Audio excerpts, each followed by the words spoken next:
نحمده ونصلي ونسلم على رسوله الكريم أما بعد أعوذ بالله من الشيطان الرجيم بسم الله الرحمن الرحيم وإذ أخذ الله ميثاق النبيين لما آتيتكم من كتاب وحكمة ثم جاءكم رسول مصدق لما معكم لتؤمنن به ولتنصرنه قال أأقررتم وأخذتم على ذلكم إصري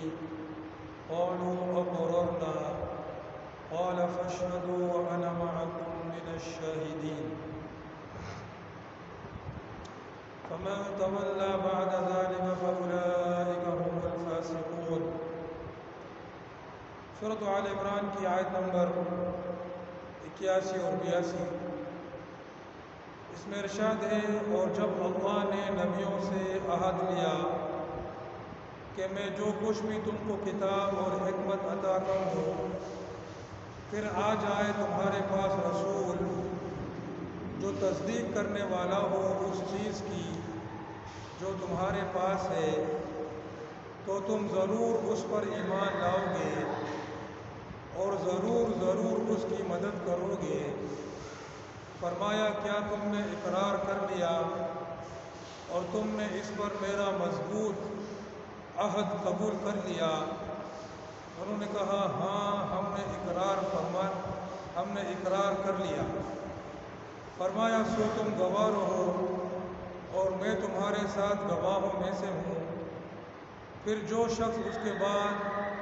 روح گردانی کرے گا سو یہی لوگ نافرمان ہیں۔ اس آیت میں اللہ سبحانہ و تعالی نے اس عہد کا ذکر فرمایا جو تمام انبیاء کرام علیہم السلام سے لیا گیا۔ وہ عہد یہ تھا کہ میں نے تم پر کتاب اور حکمت جو میں تمہیں عطا کروں، پھر تمہاری موجودگی میں تمہارے پاس تمہارے درمیان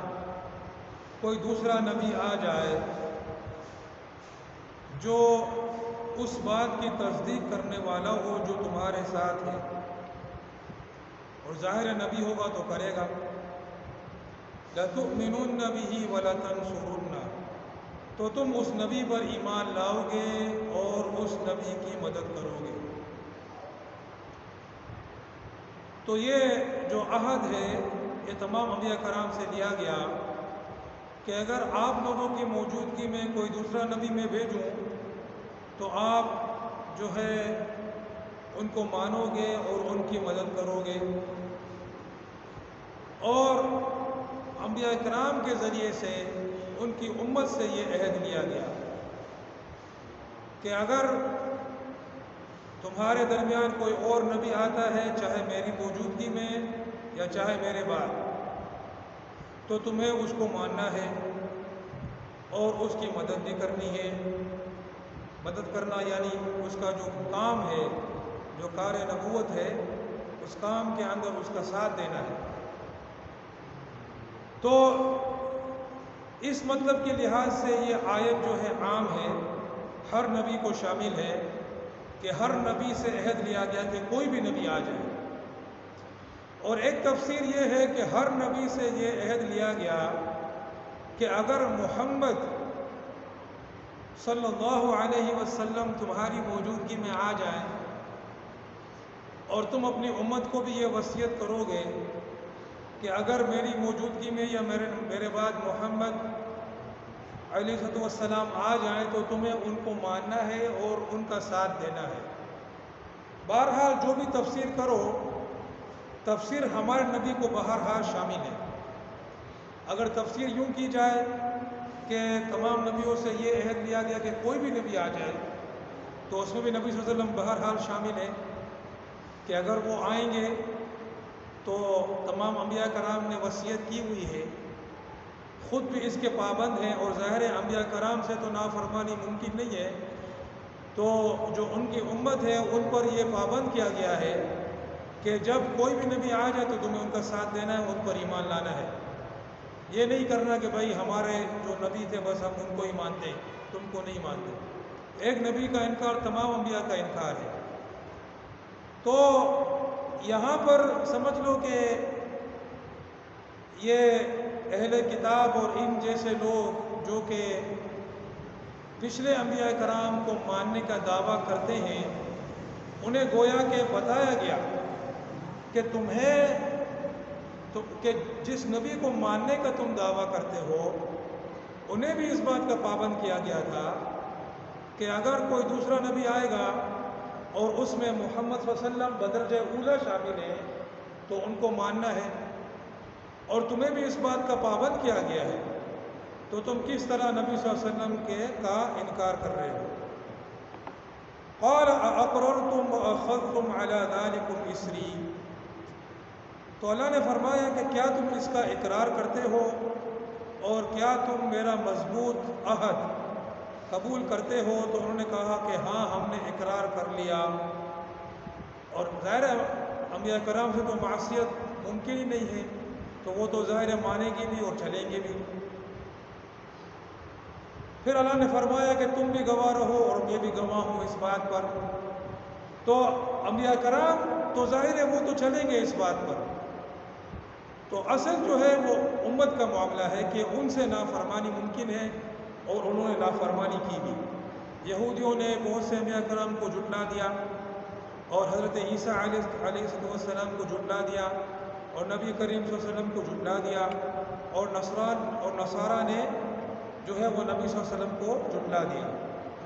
تو یہ سب جو ہے وہ ان میں شامل ہو گئے۔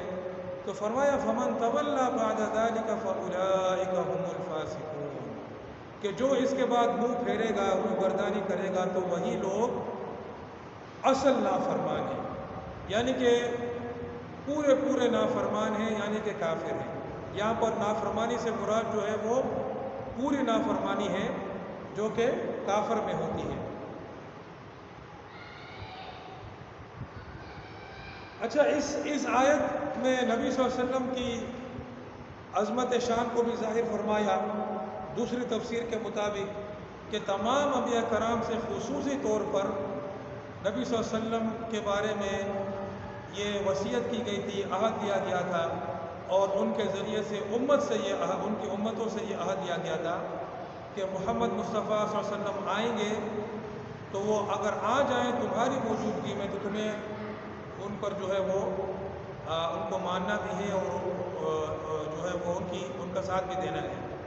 اور تمام انبیاء کرام کو بھی یہ وصیت کی گئی تھی، کیونکہ ہمارے نبی صلی اللہ علیہ وسلم جو ہیں وہ ایسے نبی ہیں کہ وہ نبیوں کے بھی نبی ہیں، وہ نبیوں کے بھی نبی ہیں، کیونکہ نبی صلی اللہ علیہ وسلم کا ارشاد ہے کہ اگر موسیٰ علیہ السلام بھی اگر میرے زمانے میں زندہ ہوتے تو ان کے لیے کوئی اور چارہ نہیں تھا سوائے میری فرما برداری کی، یعنی کہ ان کی شریعت جو ہے وہ منسوخ، میرے آنے سے ان کی شریعت کا ٹائم ختم ہو گیا۔ وہ نبی ہیں، اپنی جگہ پر نبی ہیں، لیکن میرے آنے کے بعد اگر وہ زندہ ہوتے تو انہیں بھی مجھے ہی جو ہے وہ میری ہی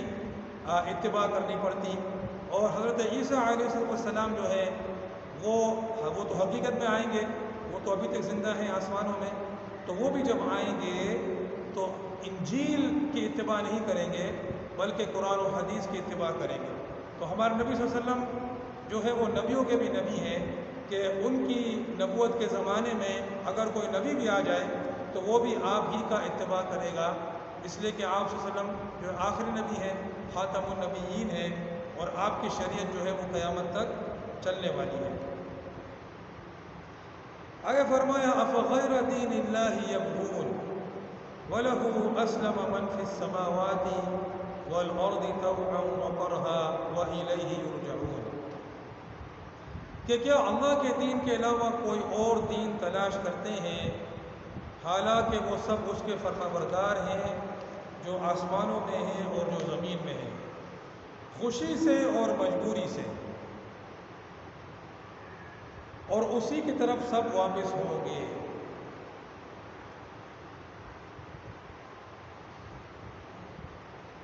یہاں پر فرما دیا کہ اللہ سبحانہ و تعالیٰ کے دین کے علاوہ کوئی اور دین تلاش کرتا ہے، اللہ سبحانہ و تعالیٰ کے دستور کے علاوہ، اللہ سبحانہ و تعالیٰ کے قانون کے علاوہ، نظام کے علاوہ کوئی اور نظام، کوئی اور دین، کوئی اور نظام، کوئی اور قانون تلاش کرتا ہے تو وہ جان لے کہ زمین و آسمان میں جو کچھ بھی ہیں سب اس کے فرما بردار ہیں، خوشی سے ہیں یا مجبوری سے۔ اس کی تفسیر مکمل جو ہے وہ تو کل پڑھیں گے انشاءاللہ۔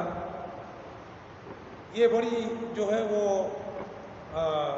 ان آیتوں میں سے ہے جن میں نظام کی بات ہو رہی ہے، قانون کی بات ہو رہی ہے، دین کی بات ہو رہی ہے۔ افغیر دین اللہ یبغون، کہ کیا اللہ کے دین کے علاوہ، اللہ کے نظام کے علاوہ، اللہ کے قانون کے علاوہ کوئی اور نظام تلاش کر رہے ہیں، تو وہ جان لے وَلَهُ أَسْلَمَ مَنْ فِي السَّمَاوَاتِ وَالْأَرْضِ طَوْعًا وَكَرْهًا، کہ اسی کے لیے فرما برداری ہے زمین و آسمان کے اندر۔ یعنی کہ اگر تم خوشی کے ساتھ اس کے دین کو قبول کرو گے اور اس کی اطاعت کرو گے الحمدللہ، ورنہ اس کی جو قضا اور قدر ہے وہ تو تم پر بہرحال جاری ہے، اس کی جو تقدیر ہے وہ تم پر بہرحال مسلط ہے، تم اس سے باہر نہیں نکل سکتے۔ ہونا وہی ہے جو وہ چاہتا ہے، تمہارے اندر بھی اور تمہارے آس پاس بھی، اور اسی کے طرف جو ہے وہ سب کے سب لوٹائے جائیں گے۔ جتنے بھی مخلوقات ہیں زمین و آسمان کے اندر، فرشتے ہوں، جانور ہو، چرند پرند ہو، حیوانات ہوں، جو کچھ بھی ہوں، سب کا دین اسلام ہے، سب کے سب اللہ سبحانہ و تعالی کی بارگاہ میں سر تسلیم خم ہیں، سب جو ہیں اس کو ماننے والے ہیں، سب جو ہے اس کی عبادت کرنے والے ہیں، اس کی فرما برداری کرنے والے ہیں۔ اور انسانوں اور جنات کو ایک گونا اختیار دے دیا ہے کہ وہ یا تو خوشی سے کریں، اور اگر خوشی سے نہیں کریں گے تو اللہ کی تقدیر تو بہرحال ان پر مسلط ہے، ہونا وہی ہے جو اللہ سبحانہ و تعالیٰ نے چاہا ہے۔ تو یہ نظام جو اللہ سبحانہ و تعالیٰ کے قانون کے علاوہ، اس کے دستور کے علاوہ، اس کے نظام کے علاوہ کوئی اور نظام چاہتے ہیں، جمہوری نظام چاہتے ہیں یا برطانوی نظام چاہتے ہیں، امریکی نظام چاہتے ہیں، پارلیمانی نظام چاہتے ہیں، مارشل لا کا نظام چاہتے ہیں، وہ اس بات کو جان لیں کہ کوئی اور نظام اللہ کے یہاں قبول نہیں ہوگا سوائے اللہ سبحانہ و تعالیٰ کے نظام کے، کوئی اور قانون اللہ کے یہاں قبول نہیں ہوگا سوائے اللہ سبحانہ و تعالیٰ کے قانون کے۔ اور جب وہ اس اللہ کے قانون کے علاوہ، اللہ کے نظام کے علاوہ کسی اور نظام کو چاہیں گے تو بھی ان کو کوئی کامیابی نہیں ہوگی اپنے مقصد کے اندر، کیونکہ ہوگا وہی جو اللہ نے چاہا۔ اس آیت کو انشاءاللہ پورا کل کریں گے، اللہ پاک ہمیں سمجھنے کی توفیق عطا فرمائے۔ وآخر دعوانا